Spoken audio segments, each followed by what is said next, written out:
aristócratas recién enterrados en ese pequeño espacio. Ahora podemos ver aquí toda una serie de tales hoyos, rasgos extraordinarios de hasta 2 metros de profundidad, creando aquí un caos estratigráfico, pero no imposible de descifrar.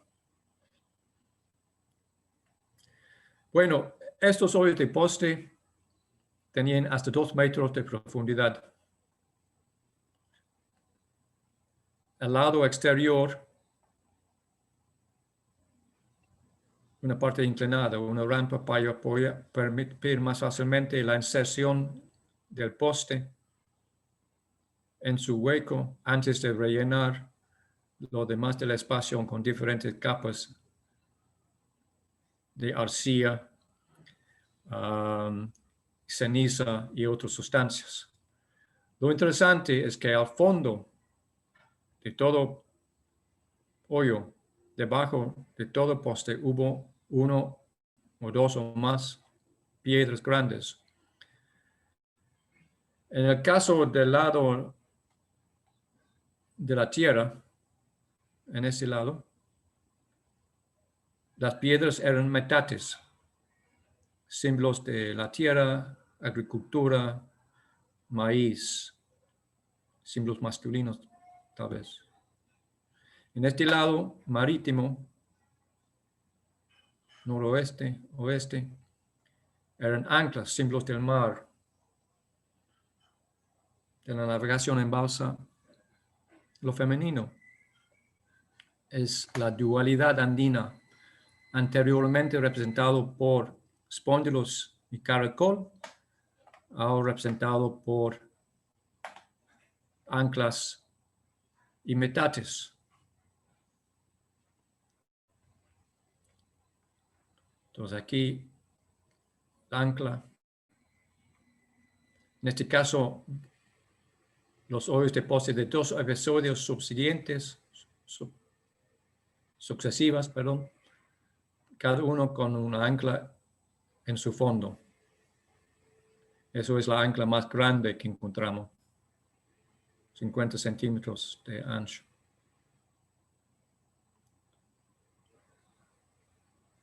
Entonces ellos están diciendo mucho con esas ofrendas.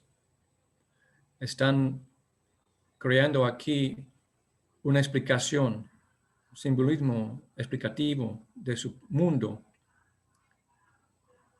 todo alimentado por el poder de los recién muertos, los nuevos ancestros enterrados adentro del mismo espacio. Es un sitio poderoso. Uno de esos tipos está sentado en el plato de un plato pedestal cuya base ha sido quitado. Entonces el plato está muerto. Igual como el Señor. Pero ese Señor muerto, en su asiento muerto, creo, lo consideraron como todavía emanando energía positiva muy importante desde la tumba. Anda acompañada por un botella de silbato doble, típico de la zona sur de Manabí, por esa asa retorcida, y un cuenco con pintura iridiscente típico de Wangala, de la península Santa Elena, con bruñido adentro y iridiscente afuera. También tenía aquí un palillo de cobre para extraer la cal de un recipiente de cal hecho de un Spondylus princeps. Entonces, hasta con un solo entierro hay un montón de simbolismo numérico, espacial, espiritual, sustancial, ancestral. No hay dos entierros iguales en ese cementerio. Cada uno recibe un tratamiento individual. Y eran al final 69 recuperados. Entonces, eso es el recipiente de Spondylus asociado con la última tumba vista. Pero también tenemos de otros bivalvas aquí con una ave a su pico, ojo, pie, cuerpo y ala. Un ser mítico de Spondylus, una transformación, mejor dicho, de un ser humano, una conversación con el ser humano y su alter ego, mirando la otra dirección. El dualismo, la transformación. Un palillo hecho en forma antropomorfa, de piedra verde, con un recipiente hecho de un conas de la península. Y aquí una espátula en forma de hoja de coca, pero hecho de Spondylus. Aquí un palillo hecho de piedra pulida. Entonces hay mucha energía gastada, mucha dedicación a la construcción de la parafernalia asociada con el rito de la coca para los aristócratas. Eso no es único a Bahía Salango, es toda la costa ecuatoriana, pero es en Salango que tenemos las evidencias más contextualizadas.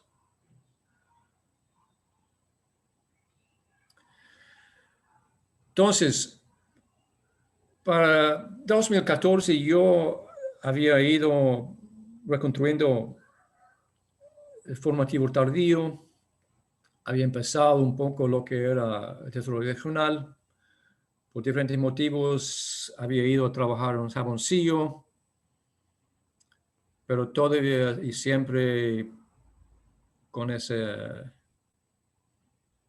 memoria de Salango picándome, escribiendo sobre Salango.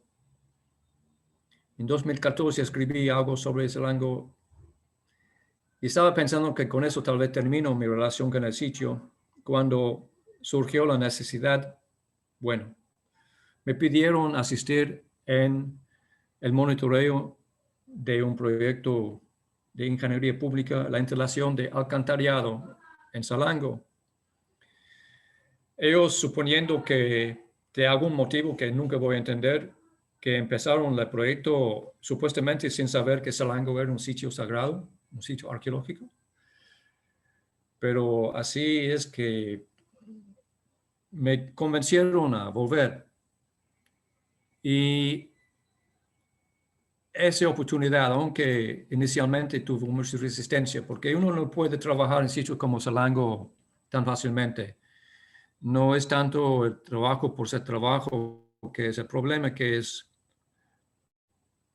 que hay una relación, y creo que Francisco, tú más que cualquier otro, también van a entenderme cuando digo que uno no puede meterse en esos sitios sin, no es riesgo, pero hay riesgo.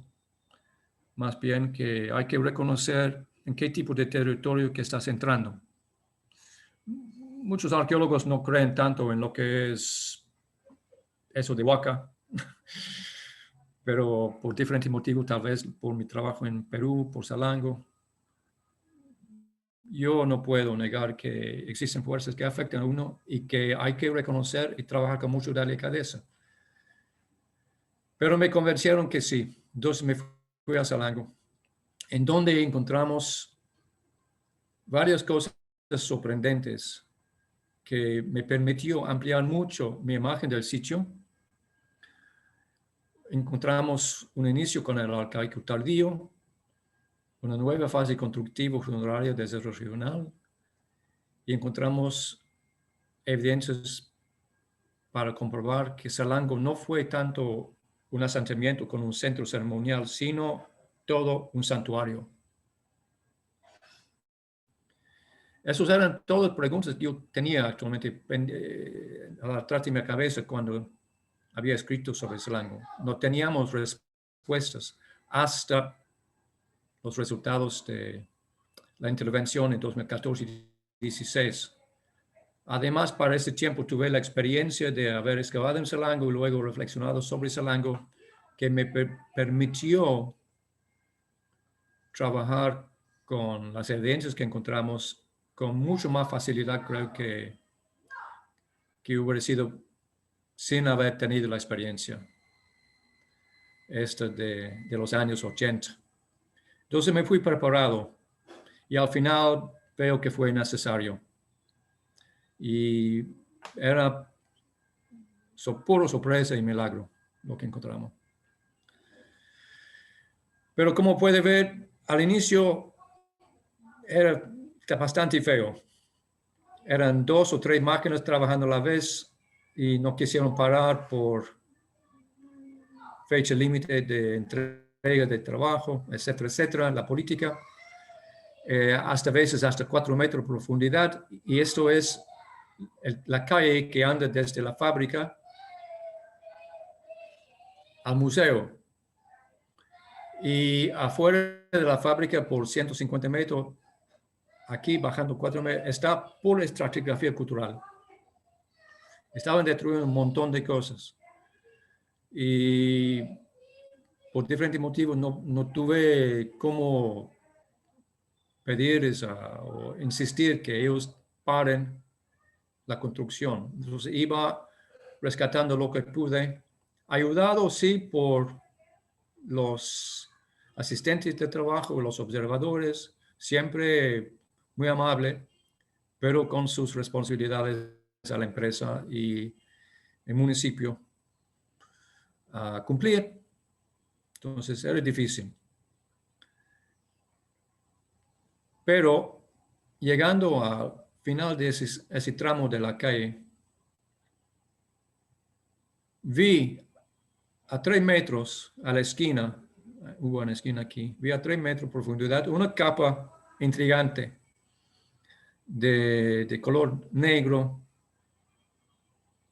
que era debajo de lo que me pareció ser eran capas Valdivia.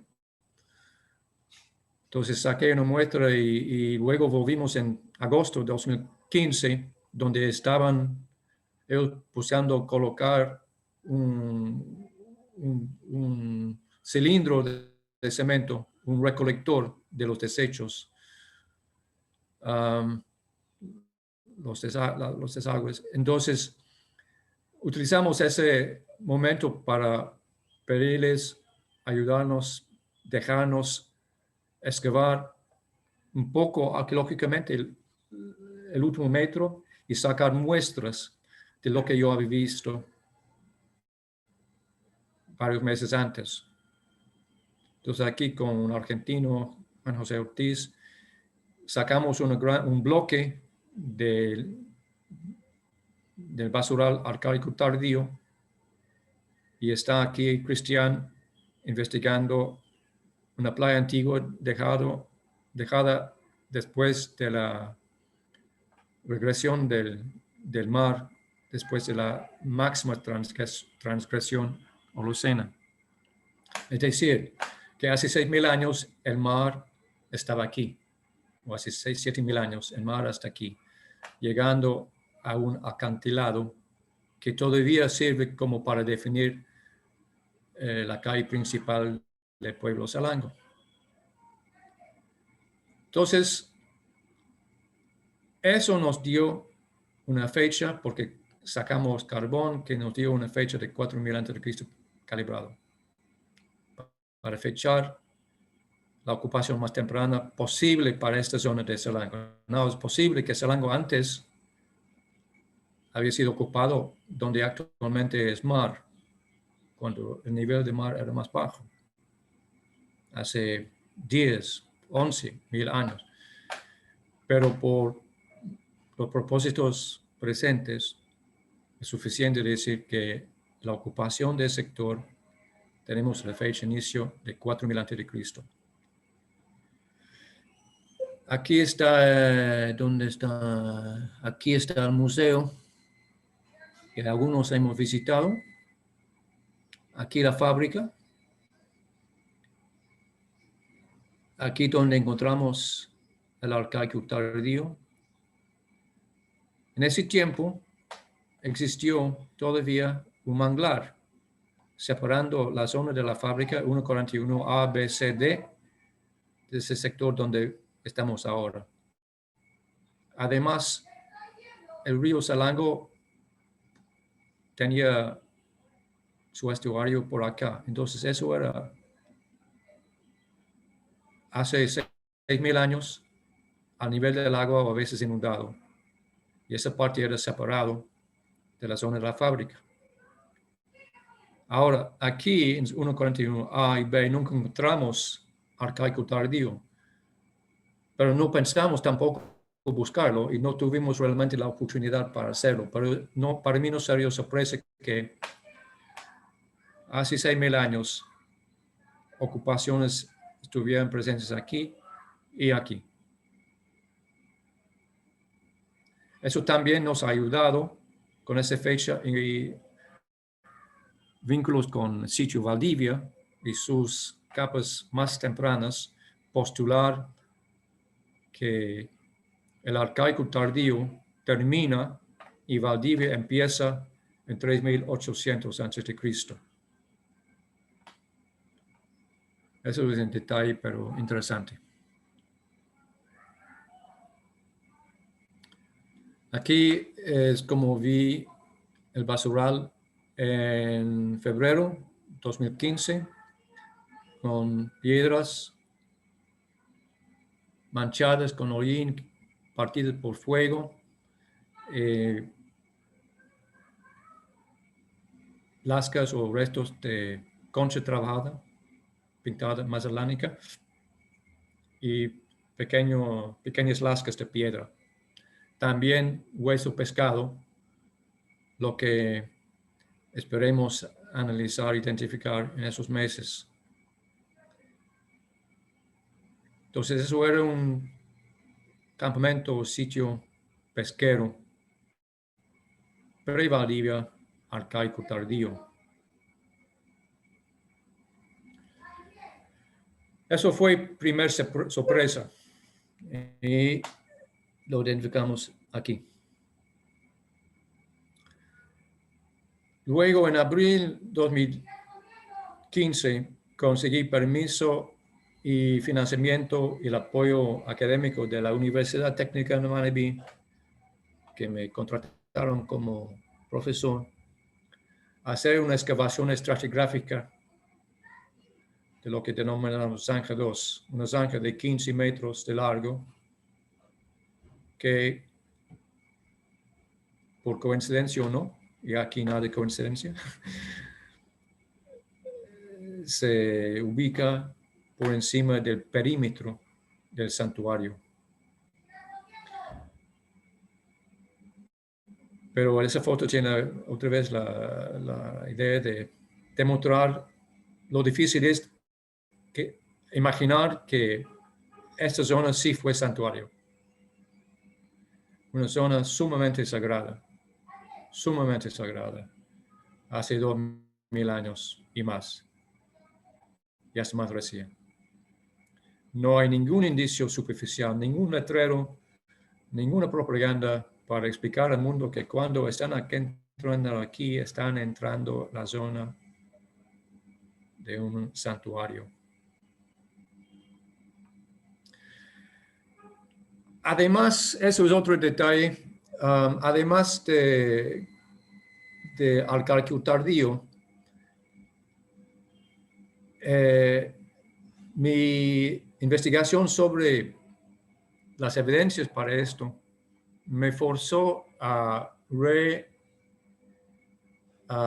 evaluar este fragmento cerámico que encontramos con la casa ceremonial en Groy Medio del episodio 2 en el año 86. Yo no supimos cómo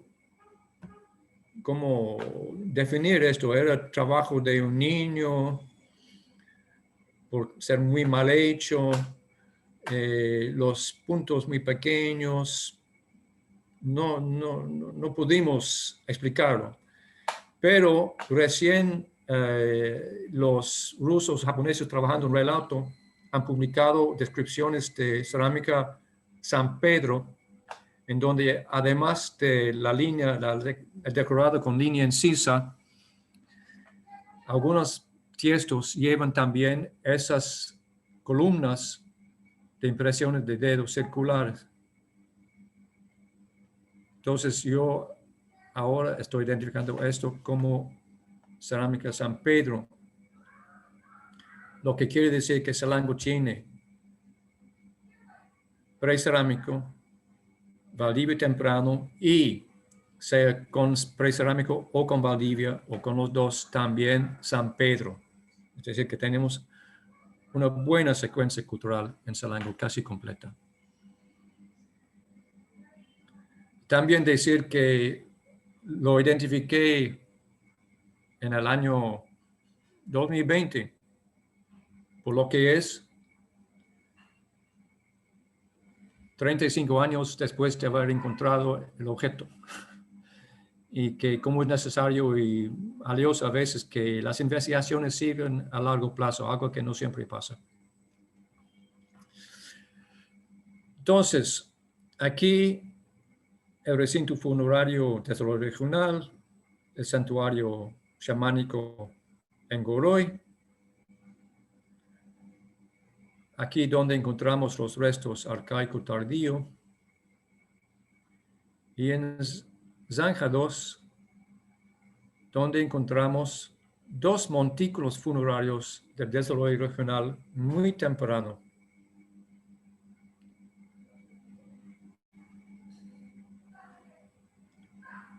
Primero, yo pensé que éramos frente a otra plataforma ceremonial como las plataformas en Goroy, por ser de la misma arcilla amarilla, aunque con una superficie a veces más irregular y no tan densa la compacción de la arcilla. Pero luego, limpiándolo, vimos que era básicamente, efectivamente, dos montículos separados por una zanja. Los restos no tan grandes, aquí 450, aquí 370.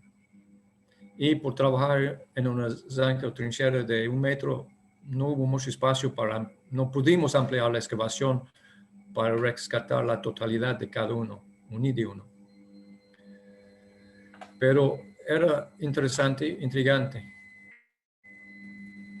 Pero primero pensé, tal vez solamente una plataforma, aunque encontramos aquí bastante ofrendas. Pero al excavarlo, vimos que era cada montículo construido, aunque de maneras diferentes, en que no voy a entrar mucho detalle ahora, por diferentes depósitos más pequeñas y no muy regulares ni ordenadas, de arcilla amarilla, de ceniza, de hollín, también con pequeñas ofrendas, conchas, cerámicas, otros pequeños objetos. Y muertos. Encontramos en total 8 tumbas.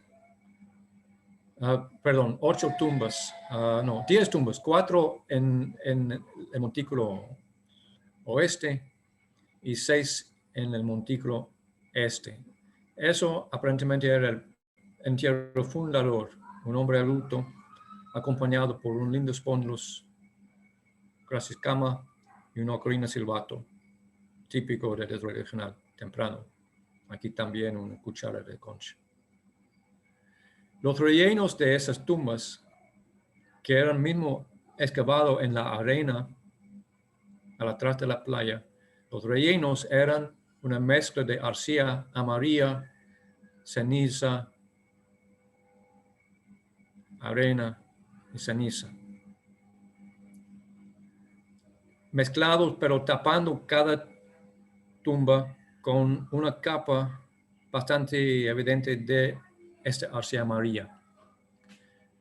Entonces, la construcción de cada montículo era hecho gradualmente la velocidad no es tan segura, pero con muchos diferentes depósitos de sustancias que por sus diferentes características eran casi imposibles desenlazar mientras excavando, porque estaban cada uno emergiendo con el otro. Muy difícil. Entonces eso tal vez fue el propósito también de la construcción. Estaban ellos construyendo una consubstanciación de los muertos con la arcilla, que es la sustancia de la tierra, que viene de las colinas alrededor, en especial al atrás, y arena, que es la sustancia del mar. Entonces hay una consubstanciación de tierra y mar en la que están colocando los muertos. Eso primero. Más impactante es que encontramos 2 bebés neonatos, uno en cada montículo, enterrado llevando como casco el cráneo de otro bebé de hasta 2 años. Aquí es el bebé primario, aquí el casco o cráneo secundario. Y en este caso era acompañado por 3 figurines ancestros en Godoy al atrás y por debajo de la cabeza ese fragmento de un figurín silbato Bahía. Entonces 1, 2, 3, 4, 5,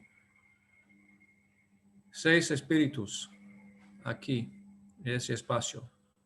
Súper denso. Súper denso. Más luego podemos, si hay tiempo, conversar sobre la función de esto. Entonces, aquí encontramos estos muertos. Y lo interesante es que después de una reinvestigación de los trazos de aquí, pude identificar que estos y esas plataformas, además de varios de los muertos aquí, todos eran colocados ahí después de la explosión volcánica. Estos muertos, además, encontramos con muchas evidencias de enfermedad, de patologías severas, extremas, con todo indicando que habían representado una población que en general había sufrido subsecuente a y tal vez consecuentemente a la caída de la ceniza volcánica que vimos evidenciado aquí. Sumamente complicado, sumamente interesante la respuesta a través de los ritos funerarios al impacto catastrófico de la caída de la ceniza volcánica. De eso podemos hablar más luego. Mientras tanto, encontramos más evidencias para el desarrollo regional en una fase posterior a este grupo de bebés en los montículos, contemporáneo con el recinto funerario de los aristócratas aquí. Porque encontramos en el mismo sector, pero muy encima, separado por 60 centímetros de capas aluviales, encontramos un grupo de gente enterrado de la misma manera exactamente como estos, con la diferencia, uno, que mientras la tendencia aquí era para todos mirar al noreste, la dirección del sol saliente, aquí todos estaban mirando al sur-oeste, sol descendiente. Entonces hay una relación dinámica entre estos muertos y estos. Además, mientras aquí la iconografía tiende a ser más bahía, o sea, de Manabí, norte central, sur y central, con foco en Salaiti, aquí hay ajuares pequeños típicos de la península Santa Elena, o sea, zona corazón de Huangala. Entonces hay una relación dialéctica entre estos por lo menos y estos, centro, periferia.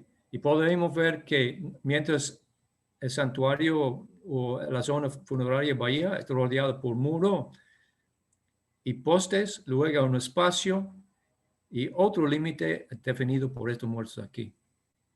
Además, encontramos aquí en P18 y aquí al otro lado de lo que estamos supiendo ahora, que era la entrada norte al santuario, porque aquí es línea recta y plana de ese punto a las estructuras ceremoniales. Aquí también es la punta a donde uno llega subiendo desde el estuario del Río Viejo. Aquí no puede caminar porque hay colina. Ahí está bajando la playa. Entonces, lógicamente, con esta dirección fue la ruta procesional principal de la entrada del santuario al centro. Encontramos una ofrenda que vamos a ver. Además, hubo probablemente un entierro guardián aquí al sur, pero eso no era observado por mi persona. Entonces, otra vez aquí podemos ver el uso de platos pedestales con la base quitada para un muerto parcialmente excavado, acompañado por los huesos de otro entierro impactado por esta tumba. Y también aquí podemos ver cómo están jugando otra vez con arcilla amarilla y arena, tierra y mar, y limo, que es un suelo cultural. Es mi interpretación. Entonces, en este caso, más conscientemente, ese personaje que era sentado mirando hacia el sur oeste, la cabeza colapsada, estaba mediando entre diferentes capas representando la tierra, el mar y la esfera humana.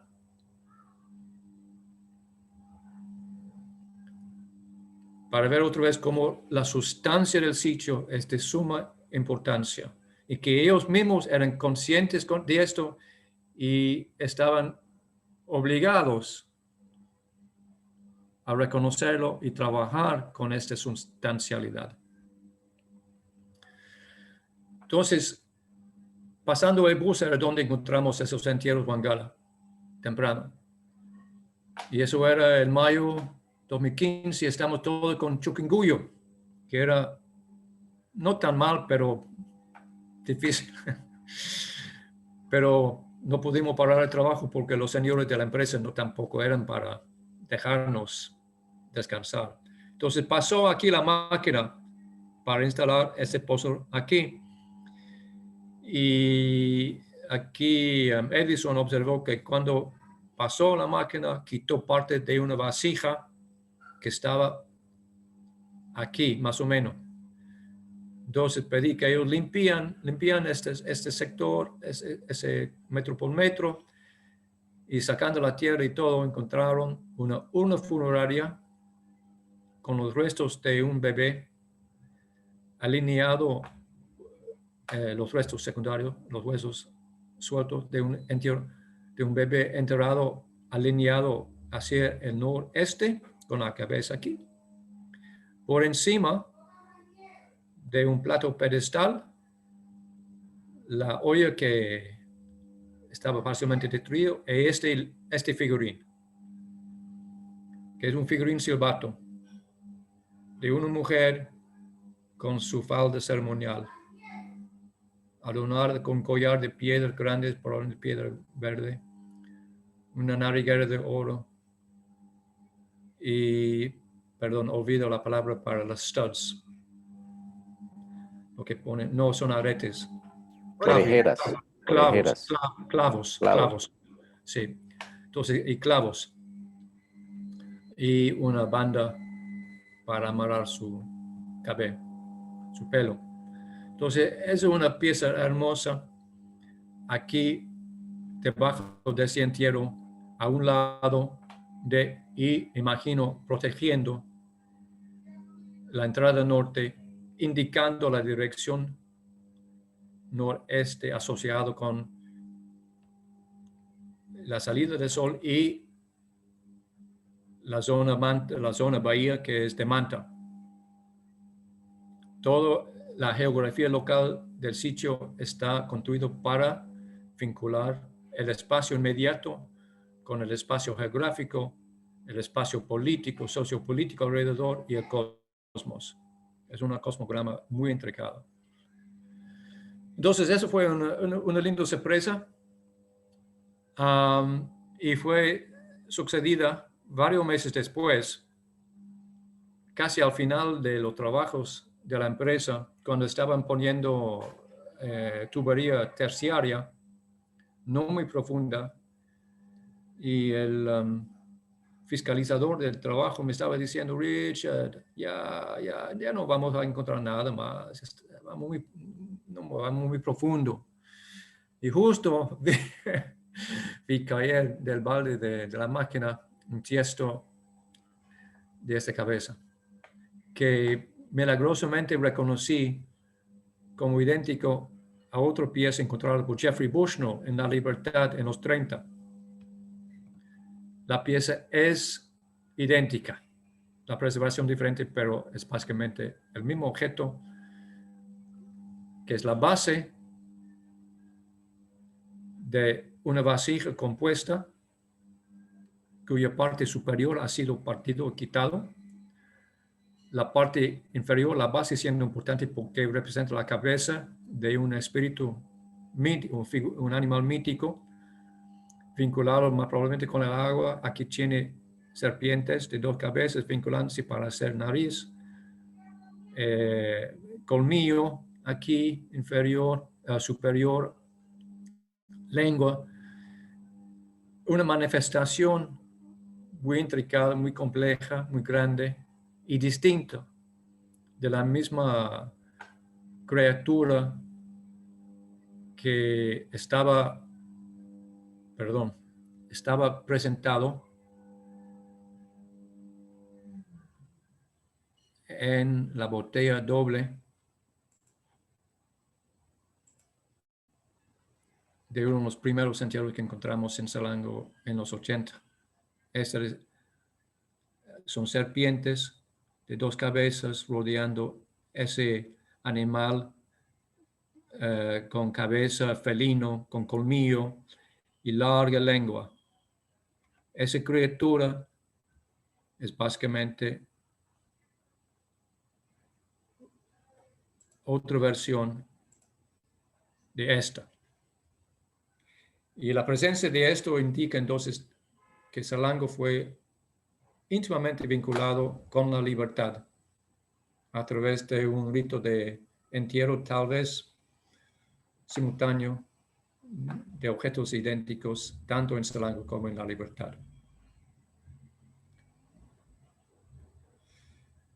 Entonces, finalmente, para Wangala Medio, y por fin encontramos evidencia concreta del perímetro del santuario. Hasta ahora tenemos solamente como inferir por la presencia de las ofrendas, la presencia de los muertos, por el terreno, la topografía, que necesariamente eso era el perímetro, porque ahí es agua, aquí es playa.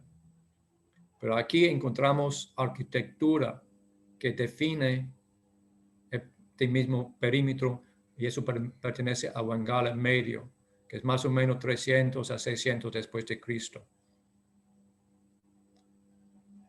Y lo que encontramos es un muro de retención escalonado que está reteniendo adentro la arena de playa, al atrás de la playa propiamente dicho, utilizando una serie de capas, otra vez de 3 diferentes tipos.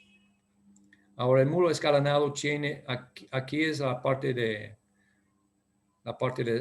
santuario baja, aquí es una grada horizontal casi, y luego baja otra vez hacia el fondo, a la playa.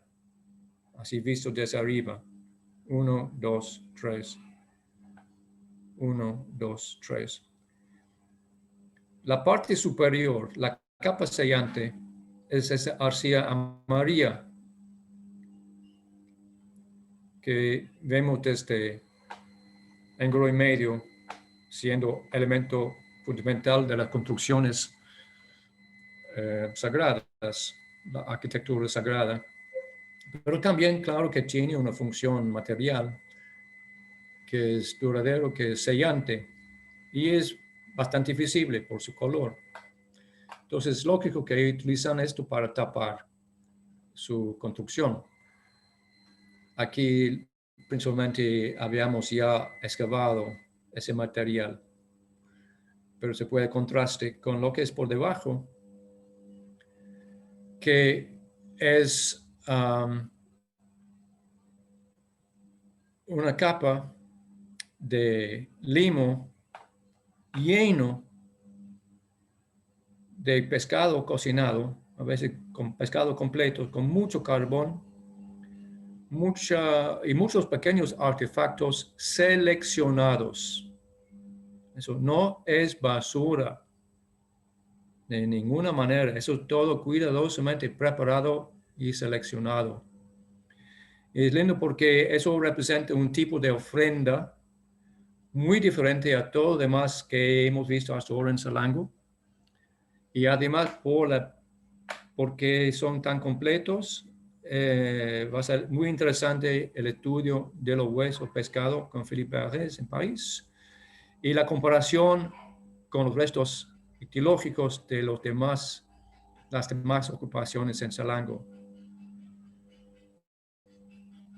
Los artefactos seleccionados eran principalmente lastres de obsidiana, a veces sí, a veces no, con retoque, tiestos cerámicos con diseños, y en este caso un lindo ejemplo de frogware de Wangala, eso es rana, bruñido con aplicado, a veces con diseños incisos de animales o aves, y diferentes tipos de anzuelo de cobre y concha. Eso es simplemente una pequeña muestra de lo que encontramos. Entonces, básicamente, la secuencia fue una capa de ofrendas y luego por encima una capa de ceniza muy liviana y finalmente la arcilla. Están trabajando con sustancias naturales, artefactos, pero están trabajando con sustancias y la sustancia que tiene el poder. Entonces hay que imaginar que probablemente, si no posiblemente, toda esa área era rodeada por ese muro y hubo varios episodios de construcción para este muro. No sé cuántas ofrendas entregaron aquí para proteger ese espacio. ¿Y qué fue la función de ese espacio en ese tiempo? Porque dejaron de enterrar a los muertos. Eso es otro interrogante para el futuro. Pero lo importante es que da otra definición. Primero tenemos la definición del inicio de ocupación y ahora tenemos definición de la extensión y existencia de un santuario hecho a propósito y con un solo propósito en cada momento para Salango. Entonces, esos fueron los descubrimientos de 2014 y 2016 con que estoy todavía investigando. Y al final tenemos lo manteño, que es otra cosa, pero es interesante comparar ese muro perimetral, escalonada, de Wangala en medio, con dos terrazas manteñas de 400 metros de largo, que ellos construyeron aquí desde la zona de la fábrica hasta la punta. Estas terrazas eran excavadas en el año 80. Muy poco estudio, pero entre otras cosas hay manufactura de cuentas de concha, no de la chaquira clásica, bien fina, despondros, sino de una concha de basura recolectada en la playa, muy tosca. Pero un montón también de entierros de seres humanos, de perros y otros rasgos. Y Felipe y yo estamos en este momento trabajando con los huesos pescado excavado aquí. Pero Salango para ese tiempo era también punto de lanzamiento para una isla santuario, que es otra historia que se vincula con lo de La Plata, etcétera, etcétera, etcétera, y Cerro Jaboncillo. Entonces, otra vez estamos saliendo de los detalles de esto, vemos que estamos aquí conectados con todo un paisaje sagrado, íntimamente vinculado no solamente a través de la vista, la visibilidad, sino también de las progresiones y procesiones rituales. Así es Salango ahora. Bueno, hace 13 años ahora, increíble. Ningún indicio de lo que está por debajo. Continuamente siguen comiendo el sitio para casas residenciales, para una extensión de la fábrica. Pero así es.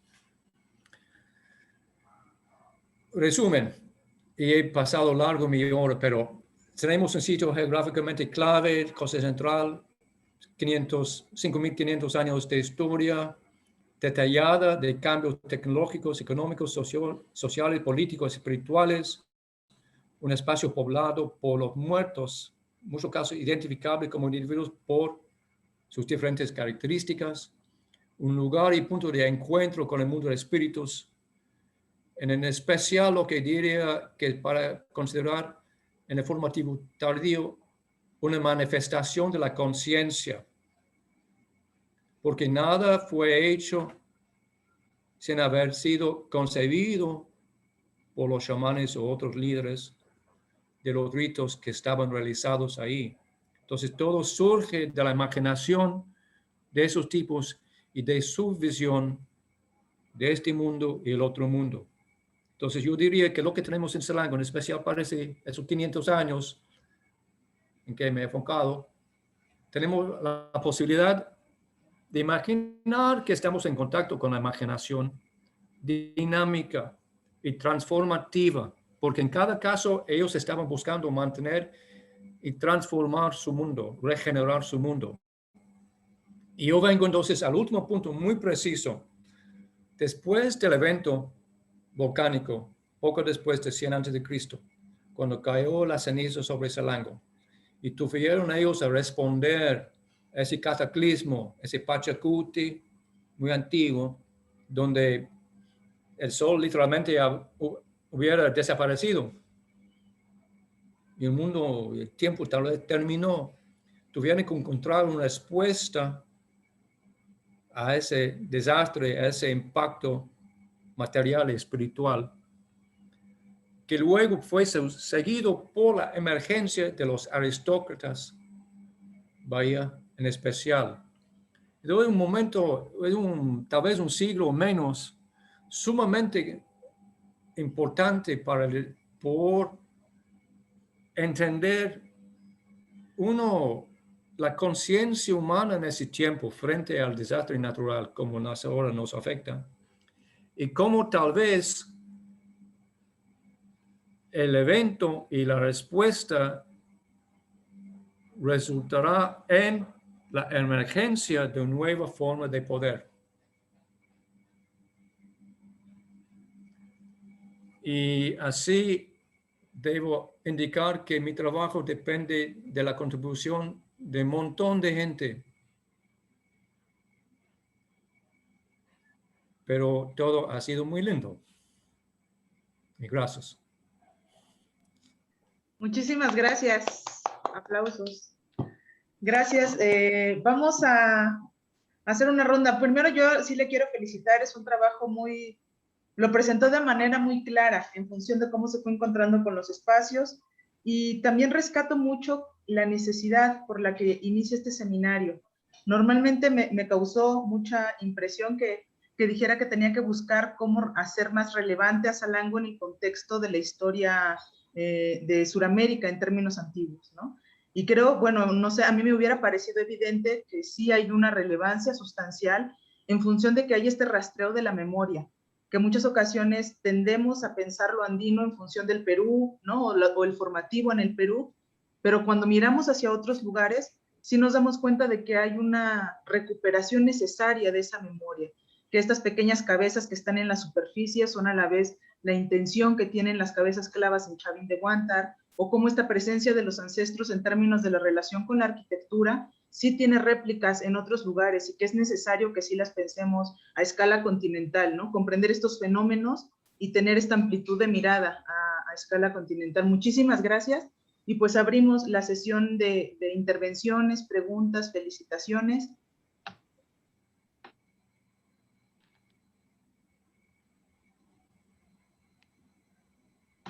Quizá dejar de compartir un poquito la pantalla para ver quiénes están conectados, porque ahorita mismo no veo la galería, ya la veo. Sí.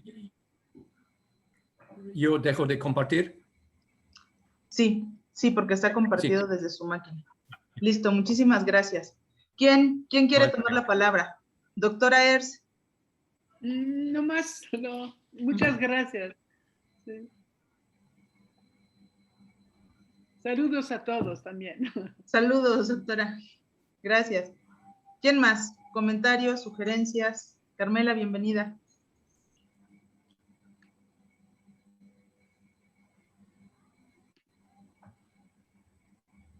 Ya la vemos, doctora Ers. Yo quería decir algo, Rocío. Sí, claro, claro, por supuesto. Bienvenido, Carlos.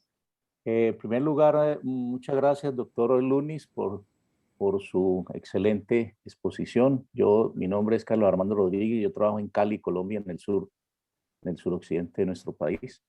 Y tenemos mucha relación, sobre todo en el suroccidente, con toda la parte andina, ¿no? Con toda la región andina, de esos desarrollos socioculturales prehispánicos que existieron pues desde muy temprano, que llegaron prácticamente hasta el departamento del Valle del Cauca, donde actualmente yo trabajo. Es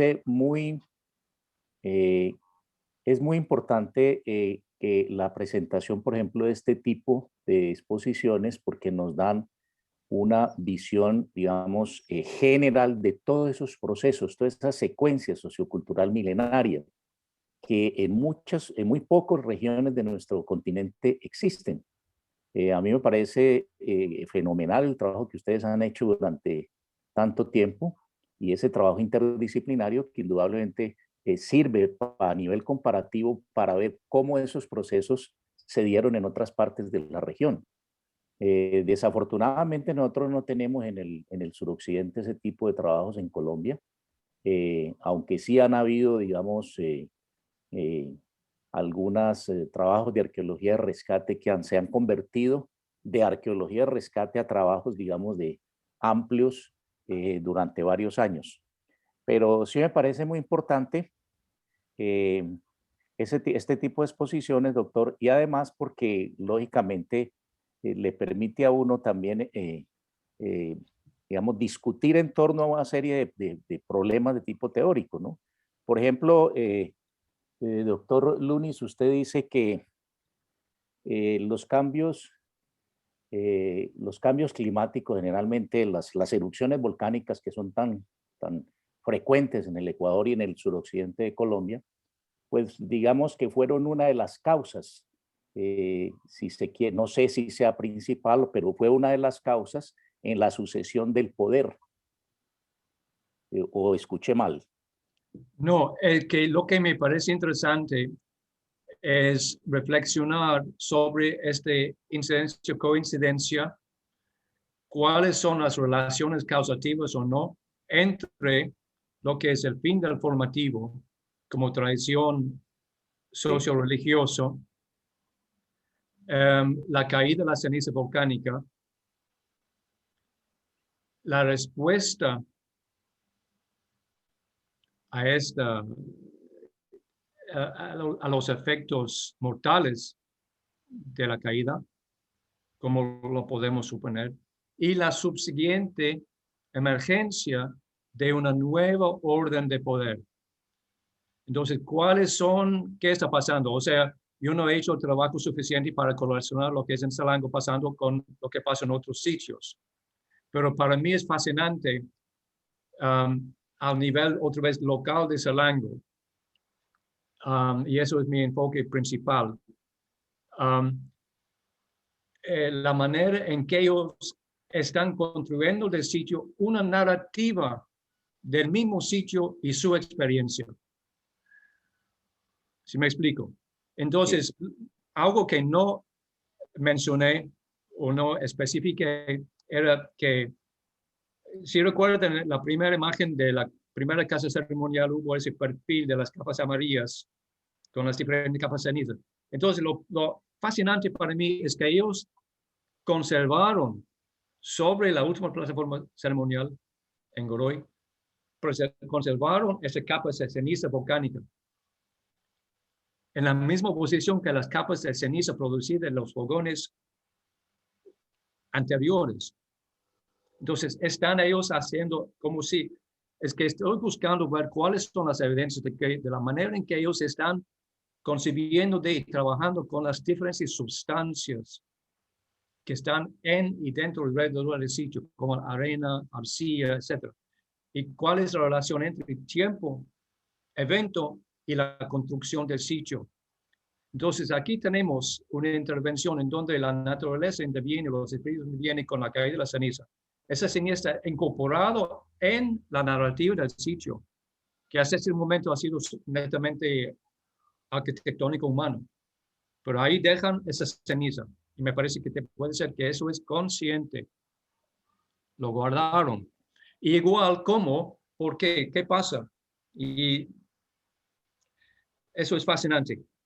Si recuerda el chamán, el último chamán formativo, y que hubo, y mencioné que hubo en otra parte delantera de la plataforma, hubo una tumba vacía. Ellos recordaron dónde eran las posiciones de esas tumbas, la una con el chamán, el otro vacío, para enterrar ahí mismo, directamente en las mismas tumbas, muertos después de la caída de la ceniza. Entonces ellos necesariamente hubieron dejado ahí, es evidente que ellos dejaron ahí la ceniza, no lo limpiaron, lo dejaron, lo incorporaron. Y como ellos de otra manera siempre mantuvieron súper limpio el sitio, era consciente la decisión, dejamos ahí la ceniza. Entonces vemos el propósito mayor de construcción de narrativa y cómo ellos están utilizando substanciación y consubstanciación para construir y reconstruir su mundo. Porque en la misma tumba del viejo chamán, o último chamán, enterraron otro tipo con ciertos atributos similares a él. Entonces mi idea es que ellos están utilizando el poder del otro muerto pre-catastrófico para hacer reconexión con el pasado, para revitalizar el futuro. Y de esa manera están utilizando los figurines en Goroy tardío, pre-volcánico, para reanimar el espacio alrededor del bebé con ese casco cráneo. ¿Sí me explico? Entonces, sí, correcto. Me fascina cómo es necesario enfocar los elementos muy específicos del sitio y ver de qué manera están trabajando con ellos. Uno no puede hablar de generalidades aquí. Es todo muy consciente y todo muy determinado por visión. Por la cosmovisión, sí. No, yo le hacía la pregunta porque me parece que uno de los problemas teóricos fuertes de la arqueología suramericana, sobre todo el norte de los Andes, lo estoy hablando de Ecuador, Colombia, Venezuela, donde existe una de las grandes cadenas volcánicas del continente, especialmente Ecuador y Colombia, el sur de Colombia, cómo estas sociedades durante miles de años sortearon esos cambios medioambientales fuertes. Yo creo que lo que nos está demostrando, por ejemplo, en la exposición suya del día de hoy, es que hay que mirar los casos muy especiales. O sea, hay sociedades muy concretas en determinadas regiones y hay que ver cómo esos cambios se dieron. Porque, por ejemplo, nosotros tenemos el ejemplo aquí en el suroccidente de que estaba permanentemente cayendo ceniza volcánica pero la gente no abandonaba los sitios.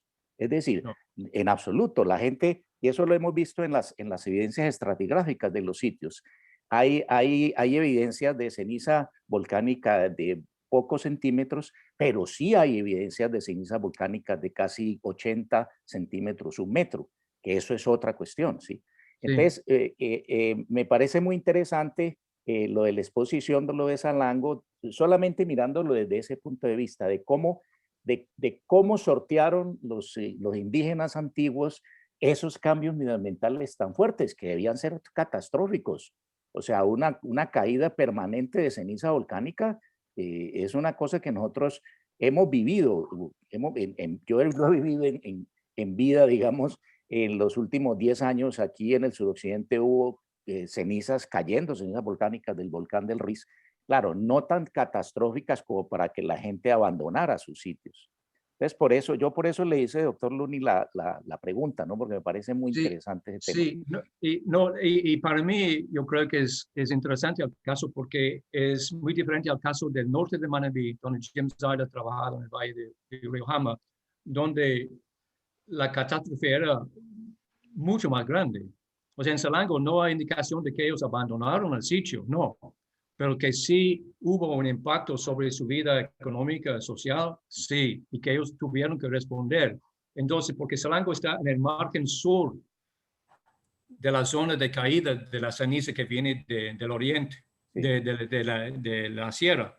De la sierra. Entonces, es interesante porque son muy pocos casos en donde tenemos reacciones y respuestas rituales a tales eventos y que la respuesta sea tan perfectamente y visiblemente relacionada con el evento, yo creo que no pasa muchas veces. Y además, hablando de poder, para mí es fascinante que comparar esto con, por ejemplo, la costumbre de sacrificar que se encuentra, por ejemplo, en la costa norte del Perú. La zona con que Salango, la costa central del Ecuador, tiene bastante que ver por el cambio movimiento de espóndilos y todo lo demás. Es completamente diferente la ideología, completamente diferente la relación con el mundo natural.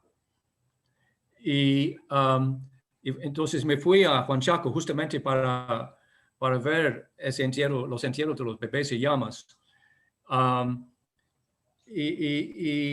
Porque piensan la gente, ¿qué? ¿Esos son sacrificios o qué serán? Pero yo no sé, Francisco, pero carecemos realmente de mucha evidencia de sacrificios como tal en la costa ecuatoriana, por lo menos. Y entonces es parte de una visión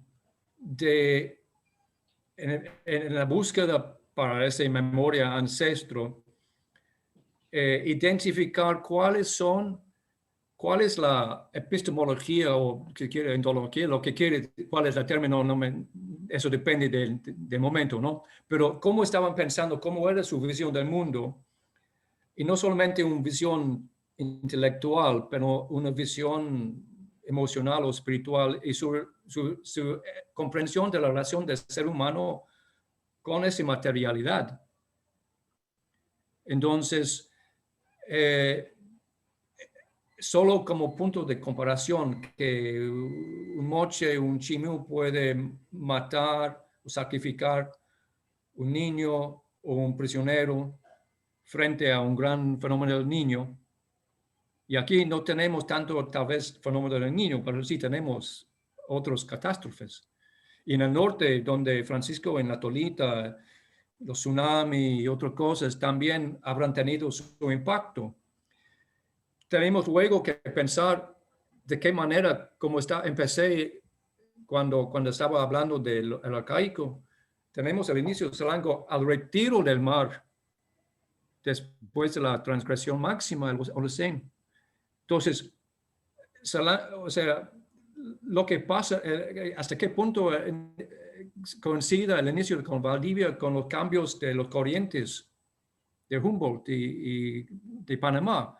O sea, muy poco ha sido O sea, en algunos casos muy específicos ha sido posible suponer, postular, hasta identificar una relación entre un evento o cambio natural con un evento o cambio social o político. Pero encuadrar, contextualizar todo el desarrollo humana de la costa ecuatoriana, por ejemplo, para limitarlo, en términos de cambios oceánicos, climáticos y los pequeños y los otros eventos más puntuales, esto es todavía una tarea pendiente. Creo que los peruanos son más metidos en eso por el niño y más inversión, pero no tenemos aquí tantos proyectos de largo plazo que se requiere para tal estudio. Pero sí, Carlos, sí, disculpa, he ido un poco alrededor del tema, pero es por eso yo veo que es tan condensado en ese pequeño episodio después del fin de formativo y el inicio de los aristócratas. Hay cambios muy fuertes en la visión, la comprensión del otro mundo y cómo los seres humanos entre sí están relacionando. Quizás para complementar lo que dijo Richard, en realidad en la costa ecuatoriana hay muy poca evidencia de sacrificio humano o de sacrificio como tal durante el formativo. En la cultura latolita, Tumaco latolita, nosotros sí tenemos evidencia de sacrificios, ¿no? El doctor Douglas Welacker pudo demostrar la decapitación en algunos esqueletos en cuanto a las vértebras, ¿no? El cercenamiento de la cabeza. Pero esto es en el periodo de desarrollo regional, es decir, el cambio entre formativo y desarrollo regional, el cambio sociopolítico que se da, implica también quizás la necesidad de hacer sacrificios, ¿no? Cosas que antes no se han evidenciado. Eso es importante remarcar. Yo te felicito, Richard, porque como siempre los trabajos de largo alcance contigo nunca están terminados y siempre nos das nuevas evidencias que al mismo tiempo se reciclan y reunifican con lo que ya viste antes. Sí. Y pienso que tú eres uno de los pocos que, a pesar de que han pasado 20, 30 años, coges las barajas que quedaron del juego anterior y las vuelves a barajar para darnos un nuevo juego y una nueva interpretación. Eso es fundamental, ¿no? Ya quisiera yo tener tu memoria para ir ampliando tantas cosas como las que tenemos. La noción de la construcción de rampas, de construcción de plataformas, también es algo que en Ecuador decimos, bueno, simplemente no hay porque no hay arquitectura en piedra y demás. Y el rato del rato, cuando uno comienza a trabajar con la minucia con la que ustedes hicieron en Sarango, pues vemos que están ahí. La construcción de lo que tú tienes ahí, la plataforma, y no solo se distingue por los materiales distintos, la presencia de la rampa, pero ya toda si se quiere, la gramática que está incluida de la ubicación de los entierros, de la depositación, de las ofrendas y demás, todo eso es algo que tiene sentido y que deberíamos volver a reestudiar en muchos casos para darle la interpretación que tiene. Yo me acuerdo hace, ¿cuántos eran ya? Casi van a ser 10 años que hicimos ese seminario con Jerry Moore, y Jerry Moore encontró una plataforma muy bajita también, ¿no? Ahí en la costa de Tumbes, y claro, apenas yo vi lo tuyo, me recordé lo que él tenía, ¿no? Y son cosas que no les damos nosotros en nuestra zona mucha importancia, porque nos hace falta la arquitectura de piedra, lo que le hace monumental. Creo que era parte de la cotidianidad ceremonial de ellos tenían que diferenciar los espacios, es parte de la sacralidad. Y en eso tú lo demuestras muy bien, ¿no? Y yo creo que en México igual, ¿no? Hay ese tipo de guías, sí. de cosas. I'm sorry to interrupt, but me encantaría pasar 3 horas hablando de Cerro Jaboncillo, porque lo impresionante para mí es cómo el concepto básico de la plataforma en Goroy Tardío está mantenido en las construcciones de los templos con muros de piedra en Cerro Jaboncillo. Es casi idéntico, si no hecho con muros de piedra. Y eso fue el gancho que Jorge Marcos utilizó para atraparme, incentivarme, irme a Jaboncillo, porque vi en Jaboncillo una continuación de la trayectoria de Salango. Entonces yo veo que Salango en alguna manera como simbólico, pero también real, vincula lo que es Real Alto, la tradición Valdivia, con Manteño. Mucho lo que Manteño vemos vislumbrado en Salango, los postes grandes con hoyos, los hoyos con rampas, es igual como los Manteño, por ejemplo. Entonces, sí, disculpe que voy entusiasmado, pero eso, lo fascinante para mí es como a través de Salango o sitios como Salango, y mis disculpas si no conozco mucho de los demás porque me cuesta todo para mantener eso, es que uno puede ver las continuidades y las transformaciones a través de milenios. Y no hay algunas rupturas, pero también hay esa continuidad y transformaciones. Y la transformación es literal, no es simplemente una metáfora. Están cambiando la forma epistemológica de ver el mundo, pero en base a algunas estructuras aún más profundas. ¿Sí me explico? Entonces, es como el lujo de sitios como Salango, imagina una Tolita y Santa Ana, la Florida, donde vemos la creación de espacios en donde ellos pueden actuar no sus fantasías, pero sus visiones. Entonces es como estamos viendo las improntas de la imaginación como proyectado al mundo material. ¿Cómo es el arte? Pero en ese caso son espacios dinámicos. En vez de una arte plástica en 2 o 3 dimensiones, lo que tenemos es algo en 4 dimensiones o 5. Pues sí. Sí, también es parte de la historia del arte justo, ¿no? Repensar cómo es que la arquitectura se va transformando en función de todas estas voluntades creadoras que son las que bien atinadamente menciona. Rosa María Reina tenía levantada la mano, una disculpa, y hasta ahorita no sé si quieres compartirnos tu micrófono.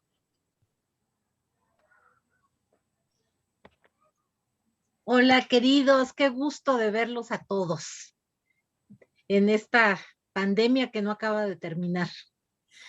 Pero bueno, yo quería en primer lugar felicitar a Richard porque como arqueóloga realmente veo una enorme complejidad en el espacio que tuvieron que excavar. Una enorme complejidad que creo que ha sacado con bastante limpieza para llegar a las interpretaciones que estás llegando. Gracias. Hay muchas preguntas, pero quisiera hacerte estas dos. Cuando hablas de estos muros de retención, ¿cuál es el sistema constructivo? La gente usa los materiales constructivos que tiene a su alrededor. Es lo más fácil, aunque no se descarta que hay algunos que vienen, que se complican la vida y la traen de lugares muy lejanos. Pero en tu caso, por ejemplo, bueno, comparándolo, por ejemplo, con lo que ha sacado Jorge Marcos, el sistema constructivo de las plataformas que vimos allá, es a base de adobes. ¿Ustedes lo tienen o cómo era el sistema constructivo o lo hacían de manera más amplia, más grande? Adobes no encontramos en Salango. Tenemos básicamente 2 técnicas de uso de arcilla. Uno es para hacer una capa horizontal y el otro es para hacer una construcción vertical. En el caso de los verticales, están cavando zanjas y luego tal vez utilizando tablas, otro sistema para apoyar el material cuando están poniendo para luego subsecuentemente formar, porque a veces están escalonadas. En el caso del muro perimetral de O sea, hablando del muro perimetral de la estructura central o del santuario. Del santuario, de lo que quedó en la fábrica, que eso Sí, sí, también fue terrible. sí, sí, sí, ni hablar de. Sí, y fue una linda sorpresa, porque a 50, 100 metros está el malecón moderno de Salangó completamente destruido. Y aquí encontramos un malecón precolombino de 1500 años de antigüedad completa, conservada, según ellos, por supuesto, por la presencia de las ofrendas mágicas. O sea, ellos tenían tres elementos materiales. Es la capa sellante de arcilla, que es el último paso. Primero están cortando, formando el escalonado en la arena, en la tierra, y luego están colocando las ofrendas, y montones de ofrendas. O sea, es un solo enorme ofrenda con que están rodeando el espacio. Y creo que eso es algo novedoso. Y luego están poniendo la ceniza, la que puede tener una función material, puede tener una función más material, espiritual o ambas. Y luego la capa sellante que solamente tiene su función material, pero también por sus connotaciones y contexto también hubiera tenido un valor sagrado. Entonces, es a veces difícil distinguir lo que son las diferentes funciones de cada elemento. Y eso es todo el propósito del simbolismo, que el símbolo encapsula una multitud de valores. Y la función es que ellos están determinadamente confundidos entre sí para que no hay cómo separarlas. Eso es la fuerza del símbolo. Y es eso que veo que ellos están haciendo repetidamente de tantas diferentes maneras en Salangó a través de siglos. Casi no hablo de lo Valdivia porque los datos son pocos, pero yo creo que con lo de Salangó hay que pensar de nuevo cómo excavar y cómo concebir los sitios. En muchos casos he visto repetidamente el uso en ofrendas de objetos que normalmente serían considerados como basura.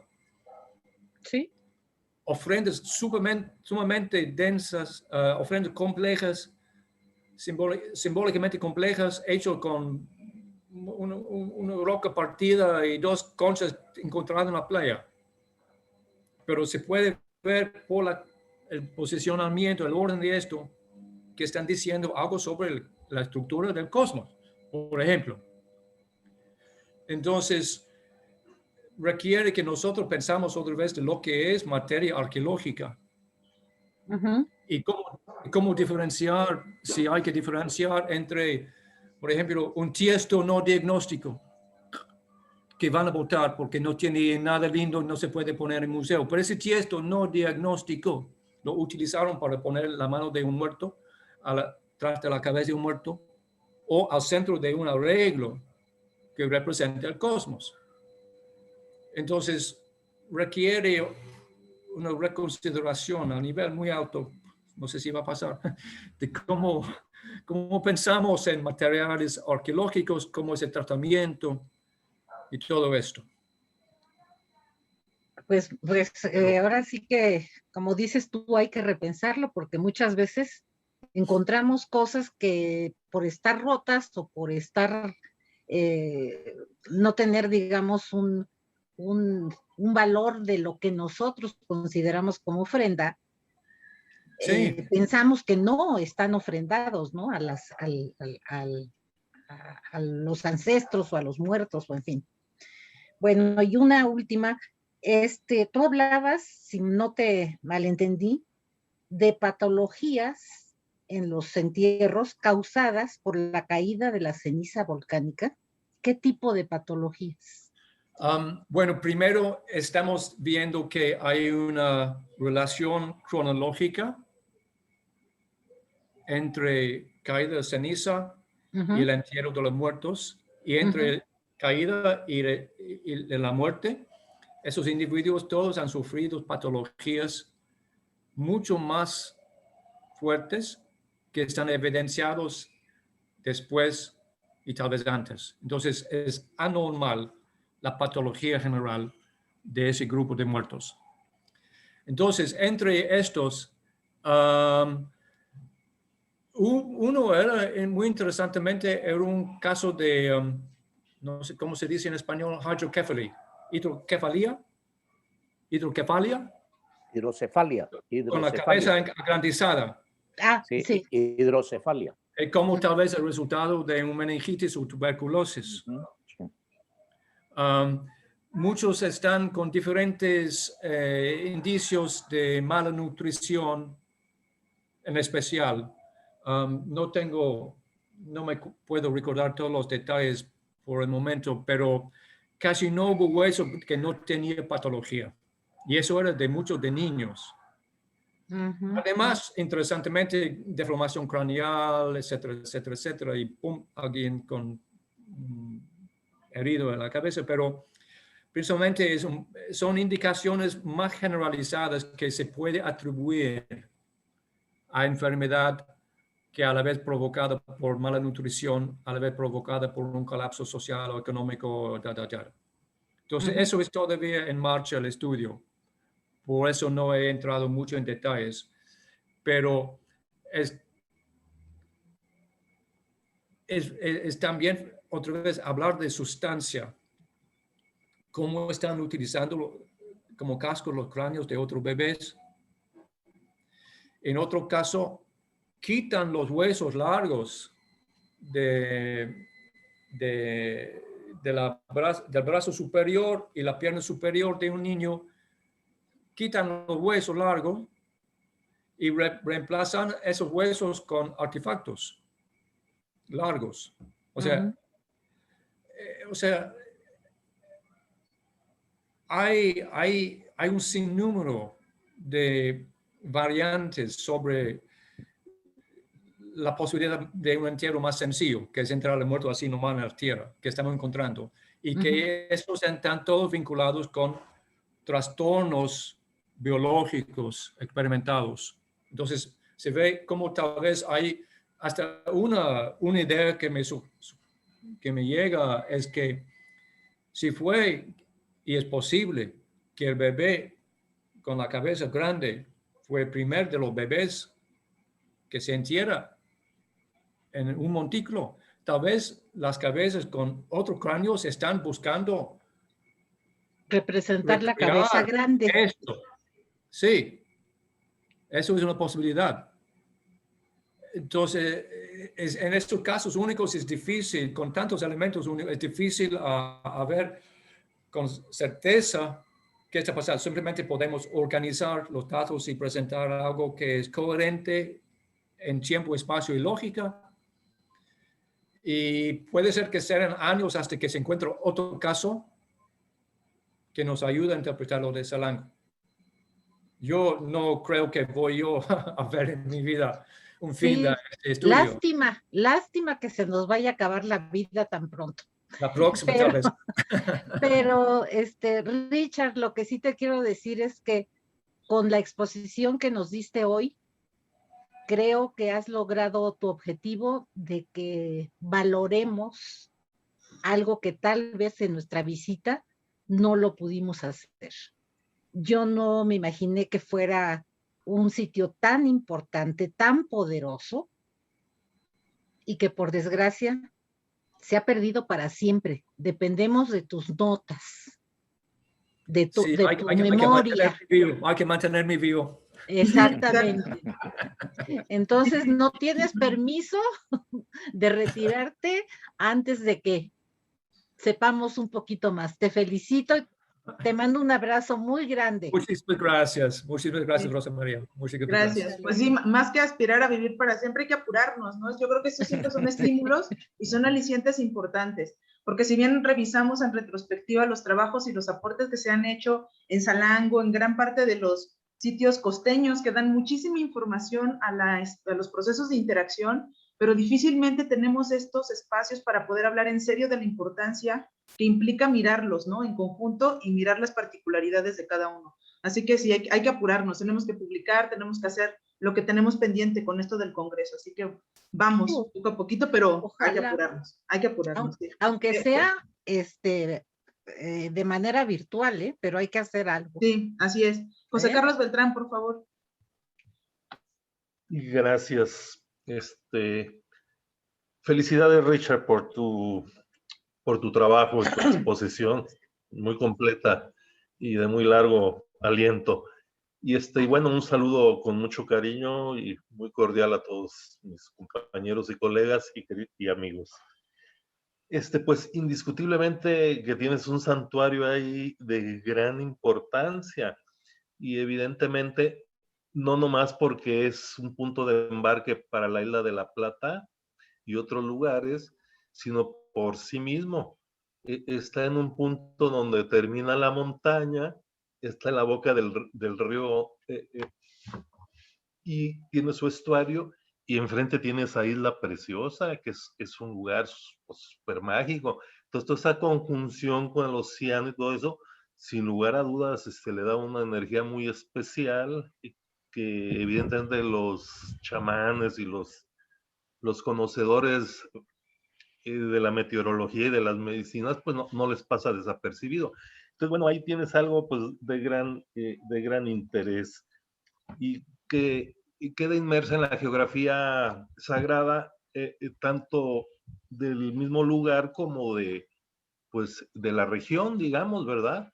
Y más allá de la región, ya sabemos que hay ofrendas incas en la isla de La Plata y ve tú a saber lo que no hay en esa isla, ¿eh? Está muy, muy interesante esa isla. Y es un lugar muy mágico porque aparte de ser grande, no es un islote, es una isla, pues no sé de cuánto, se ve muy formal y alta, y está inmediatamente enfrente del litoral.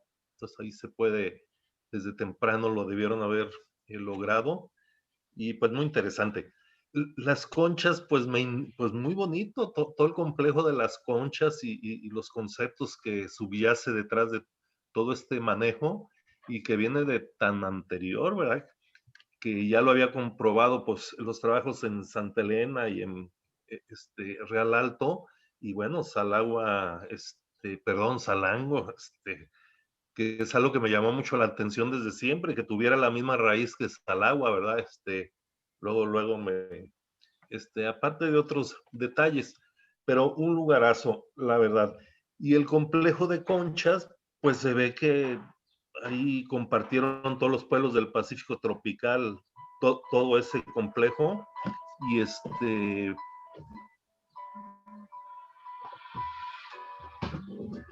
y de alguna manera se distribuyó, lo comparten, y es ampliamente cotizado por las sociedades que están fuera del área tropical, incluso más que los locales, que también lo usan, lo empiezan a usar, pero aparece pues ya fuera del área, pues no la podemos llamar nuclear, porque es toda la provincia panámica, pero eso es de gran importancia. El Basen saestus y todas esas especies que aparecen, pues aparecen al menos en Playa del Tesoro y en la Bahía de Banderas. Otra cosa que me parece pues de gran interés, pues es el análisis que hiciste de cómo evolucionan las plataformas del señor de Zipán con la plataforma que tienes acá en Salango, porque los conceptos son los mismos, que es lo que importa, y cada señor tendrá las posibilidades y las razones para hacer de alguna manera. Pero más allá de eso, creo que es fundamental pues la relación con el norte de Perú, al menos, porque trabaja, hay una relación directísima, y Ecuador es el bimbalete totalmente, porque disculpen ustedes,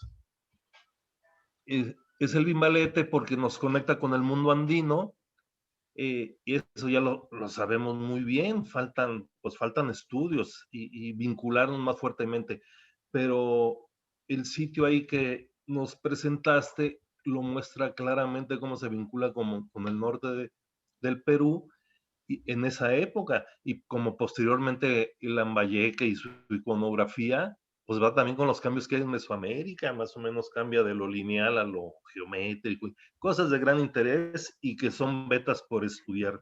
Realmente te felicito. Y detrás de eso, pues los conceptos ideológicos y la presencia de los rituales y de los chamanes, que es todo un tema por abordar, por supuesto, y claro que son sitios sagrados altamente protegidos y que hay que respetar, por supuesto. Hay que respetar y trabajarlos con mucha profesionalismo y sin lugar a dudas hay una información ahí tremendo. Pues te felicito, Richard, y eso es todo. Si puedes comentar algo sobre eso, pues me encantaría. Bueno, no, Nos encantaría. como para mí lo lindo es como continuación de la discusión que tuvimos en Salango hace 18 meses. Era pendiente esa presentación. Sí, No, sí. eso de la conexión con el norte de Perú dejé un poco fuera porque hablé de esto un poco en Guayaquil y estoy hablando de eso. Va a haber una publicación de Dan Barton Oaks el próximo año, ¿no es cierto, José? Entonces, y de eso sí hablamos. Pero es todavía sí pendiente un estudio más dirigido sobre las evidencias y puntos las evidencias para esa conexión entre, en especial, Bahía y Moche, o Moche y Vicús, con el negativo, las formas de las botellas dobles. Hay cierta simbología que es muy parecida a algunas vasijas que me falta todavía publicar, que son muy sugerentes de influencia de la costa norte de Perú, y ver de qué manera eso podemos armar en alguna explicación, una narrativa más articulada. Me parece que es necesario tener una larga conversación directa, una semana, para delinear las tareas, los problemas que tenemos, lo que podemos hacer con el tiempo que nos queda. Muchas gracias. Yo tengo una pregunta sobre las piedras verdes que acompañan a estos especialistas rituales. ¿Es jade y tienen identificado de dónde provienen los materiales de las piedras verdes? Jade no. Chrysocolla, lo que llaman jadeíta. Yo no soy muy bueno en las piedras. Lo interesante, y muchas de las piedras son probablemente locales, otros están necesariamente traídos desde más lejos. Trabajar la piedra, en especial las cuentas de piedra. Las cuentas de piedra verde son fascinantes en el sentido de que no encontramos ningún entierro, ningún muerto humano con un collar ni brazaleta, pero sí encontramos figurines rodeados por sartas de cuentas de piedra verde. Y encontramos tales cuentas, individuos o dos, máximo tres, entregados a las ofrendas de otras cosas más grandes. Y me parece que ellos funcionan como las cuentas de piedra que los Kogi en el norte de Colombia utilizan en sus ofrendas. Cuando están construyendo una casa, cada adulto toma una piedra y lo pone en el hueco, por ejemplo. Ofrendas. Y me parece que esa es la presencia de una cuenta de piedra verde en la zona de Salango, donde no es tan común, o sea, la manufactura con piedra no es tan común. Ellos lo están utilizando como un exótico, una sustancia mágica exótico, para activar la fuerza de una ofrenda. Las cuentas de Concha casi no lo utilizan de esa manera, no. Es muy interesante comparar el uso diferencial de esas diferentes sustancias locales y no locales. Pero están pintando los figurines de verde, a veces. Entonces ellos ven que en verde hay un valor. Y creo que no es coincidencia, no puedes echar, aunque es un poco lejos la distancia, la comparación con la venta, donde tiene los figurines de jadeíta o jade ahí parados en un escenario con las otras piedras frente a ellos. La venta es un poco anterior a lo de Salango, pero me fascina que hay otros puntos de comparación, el uso diferencial de diferentes colores de suelo. O sea, la venta es tremendamente más grande, los mosaicos, no se puede comparar. Pero esa gente estaba viajando y a veces olvidamos los viajes que hicieron, que tuvieron que hacer y que estaban necesariamente haciendo para conocer esos otros lugares, los sitios más poderosos.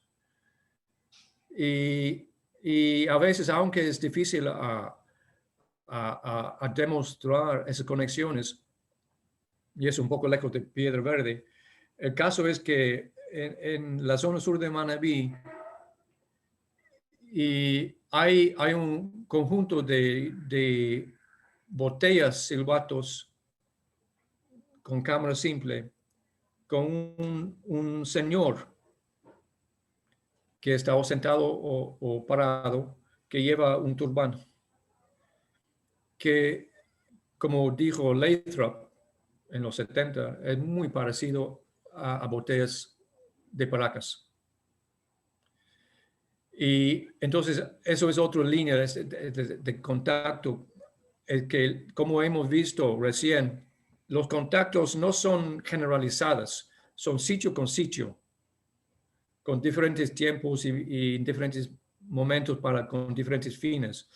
Y parece que sí, que en el sur de Manabí conocieron de alguna manera de lo de Paracas, como si no explicar el transporte, la idea de esa botella se figura precisa, con una técnica de decorado también diferente. Entonces, eso es algo que cuando estaba hablando de los individuos al inicio,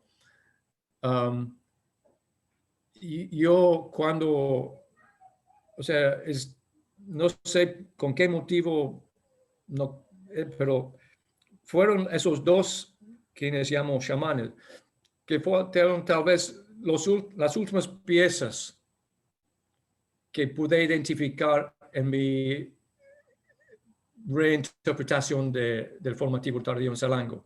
O sea, primero la arquitectura para estratigrafía, luego la cerámica para la cronología y la correlación afuera, luego todos los demás rasgos, figurines, entierros, toda tipología, ya. Los espíritus, ya.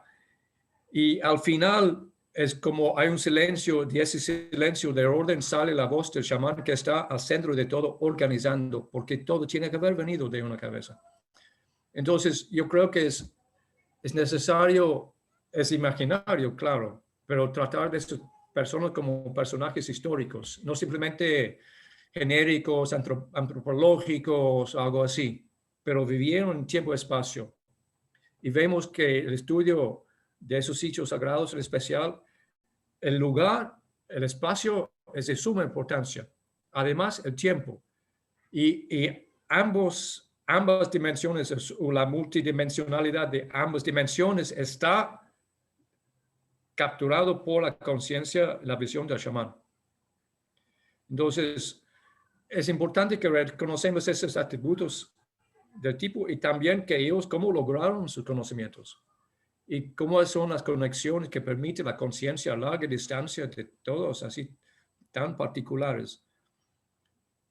Y sí, entonces, eso también es lejos de la pregunta, pero lo que veo es que en Salango es como ese axis mundi, o la margen que me cubre es como un polo, una columna,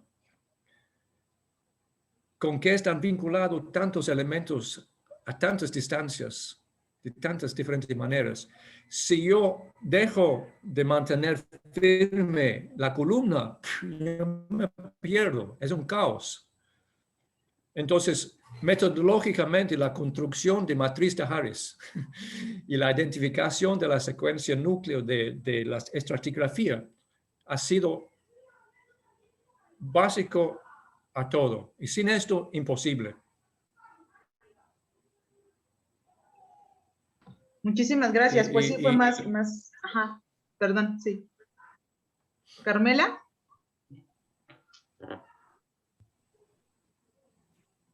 Tu micrófono está desactivado, por favor.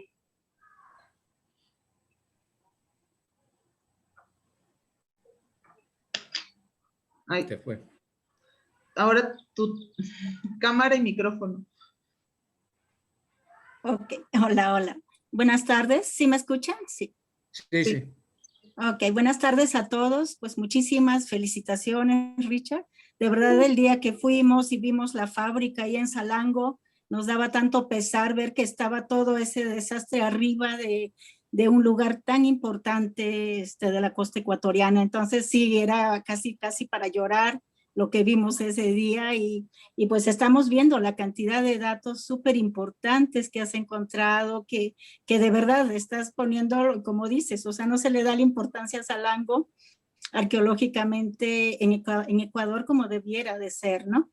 Porque realmente es un sitio importante, encontrar un malecón prehispánico ahí de hace 1500 años, de 1500 antes de Cristo, nos está demostrando la navegación justamente de todos estos puntos en la costa pacífica. Entonces, de verdad, ojalá que hubiera un poquitito de, no sé, de qué manera pedir ayuda al gobierno para que realmente dé la importancia que es, ¿no? Ahí en Ecuador. Aunque bueno, lamentablemente igual pasa en Perú también, pero bueno, en Perú se le da un poquito más de importancia, no tanto tampoco, pero sí. Bueno, ahora yendo a las preguntas, me gustaría saber si en todo lo que excavaste se ha encontrado algún vestigio que nos pudiera decir que habían talleres de Spondylus, puesto que en esta época es abundante el Spondylus que se intercambiaba con la costa norte de Perú y con todo Perú, ¿no? Entonces, no sé si ya hay evidencias ahí arqueológicas ahí bien firmes, digamos. Bueno, es una pregunta muy importante y muy interesante. Y la respuesta depende del momento de que estamos hablando. Pero hasta ahora no encontramos evidencias de la manufactura de cuentas de Spondylus como tal. Y eso de las cuentas manteñas, eso como eran como basura, las conchas que se encuentran en la playa, la basura. Entonces, muy diferente a las cuentas de Spondylus, como Ben Carter ha descrito para mantener más temprano, y muy diferente a la chaquera que se encuentra en el Perú. Y además, la complejidad es que en Salango estamos en un sitio fuente. Entonces, tenemos Spondylus calcifer o Limbatus y Spondylus crassiscama. Y ambos están utilizados para fines rituales en Salango, con otros conchas también, otros bivalves como Lyropectens o Cama. Y además hay una diversidad de caracoles, Strombus, Evasum, Uriplex, Hexaplex, Fasciolaria, etc. Entonces hay todo ese posibilidad que tiene la gente local para escoger lo que van a utilizar en cualquier momento para cualquier cosa. Ahora, yo no, por la falta de evidencia de que en Salango, hasta en Salango mismo, yo no estoy convencido que están creando las chaquiras de espóndilos que estaban utilizando en desarrollo regional. O es decir, que no tenemos evidencia que están haciendo ahí.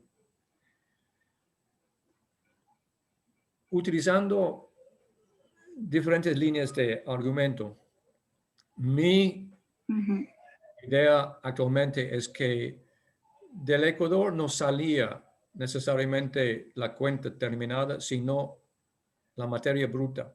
Materia prima. Okay. Sí, y que, por ejemplo, y puede ser que hubo técnicas o tamaños o diseños estandarizados, compartidos entre Moche y Bahía, entre Manteño y Chimú o Lambayeque, pero sabemos que Sican están haciendo sus propias cosas. Y en otro caso también hay talleres, para Moche Tardío creo que hay talleres de espóndilos, y sabemos que para los incas están en el norte, en Portumbes, ahí haciendo sus cosas con espóndilos.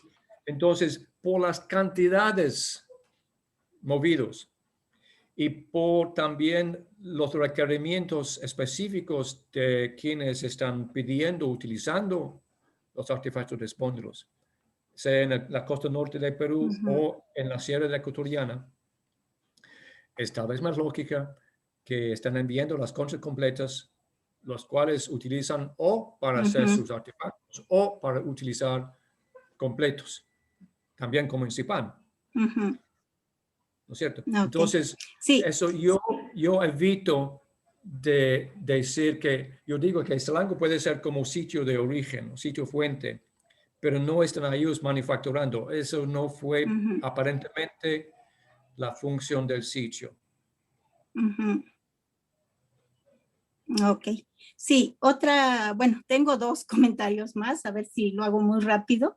En cuanto a los sacrificios, pues bueno, los mochicas sí está súper demostrado que sacrificaban, y el evento del fenómeno del niño por el 600, 700 después de Cristo hace justamente, y se tienen las evidencias de ese sacrificio muy grande que se hace en la Huaca de la Luna, que justamente incluso están pegados al barro de las lluvias intensas que habían en el momento de ese fenómeno del niño, ¿no? Y bueno, en cuanto a ya el otro sacrificio de niños es en Huanchaco, que ya es posterior, es Chimú. Entonces, lo que te quería decir es si en alguna manera estos sacrificios de infantes podrían manejarse como un tipo capacocha en este momento de este cambio climático, de la erupción de este volcán. O sea, en la costa norte de Perú se usaron los sacrificios para aplacar justamente el fenómeno del niño, ¿no? Tanto en Chimú como en Lomoche, en la Huaca de la Luna. Sí, bueno, no soy muy experto en sacrificios Inca o Chimú Mochi, pero yo diría que hay que primero distinguir lo que es un capacoche Inca, que tiene todos elementos muy formalmente definidos, con lo que son los casos Moche y Chimú, que también tienen sus condiciones muy específicas y muy diferentes. Todos tal vez lo pueden comprender bajo la perspectiva de la ofrenda del muerto de una persona seleccionada por diferentes valores frente a la necesidad de pacificar o dar a comer, alimentar a un espíritu o una fuerza. De eso sí.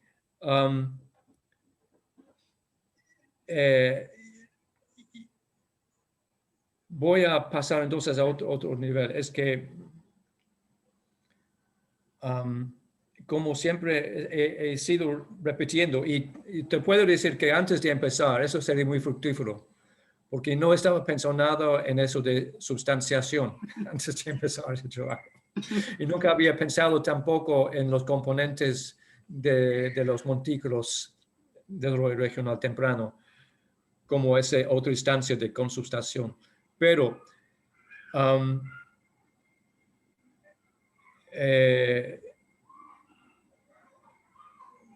lo que puede ser que mi lectura de la literatura no ha sido suficiente,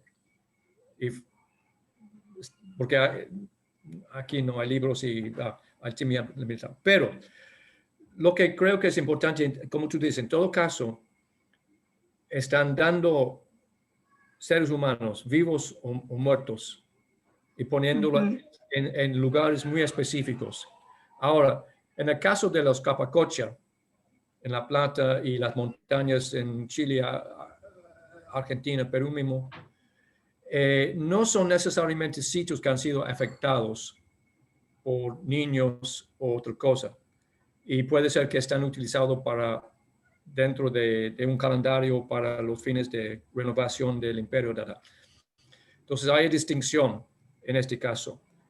En el caso de Huaca de la Luna y Huanchaco, ambos eran lugares que tenían historia anterior de uso como sitio sagrado. Entonces, la pregunta es, ¿cómo es el trato del individuo antes de ofrecerle a ese otro mundo? ¿Qué pasa cuando están matados o enterrados vivos? ¿Cuáles son las condiciones? ¿En qué están pensando? ¿Realmente en qué están pensando? ¿Y cómo podemos reconstruir esto?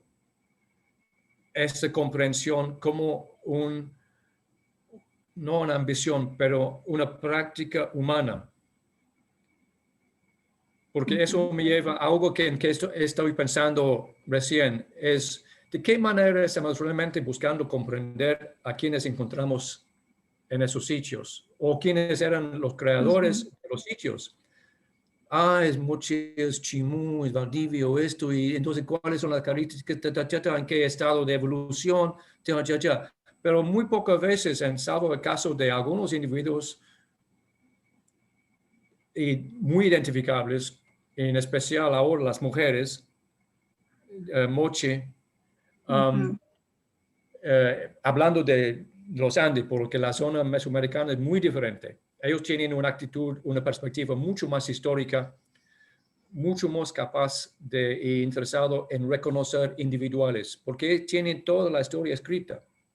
Entonces, nosotros aquí carecemos de las historias escritas o generalmente visibles en escultura, aunque hay excepciones, para empujarnos hacia una lectura histórica, individualista o de personalidades. Eso no pasa tanto aquí por diferentes motivos. Yo creo que estamos perdiendo mucho a no pensar en ellos como individuos, a no pensar en los momentos, y eso es muy provocado por lo que es este fenómeno de la explosión y la reutilización de la tumba chamánica por el otro muerto después. De que la conciencia de ellos es sumamente entre individuos y manejado por individuos, no por esa colectividad general, que es un fantasma antropológico.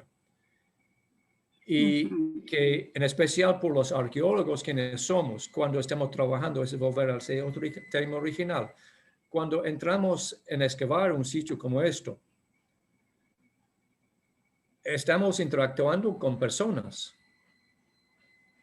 y tenemos que reconocerlo.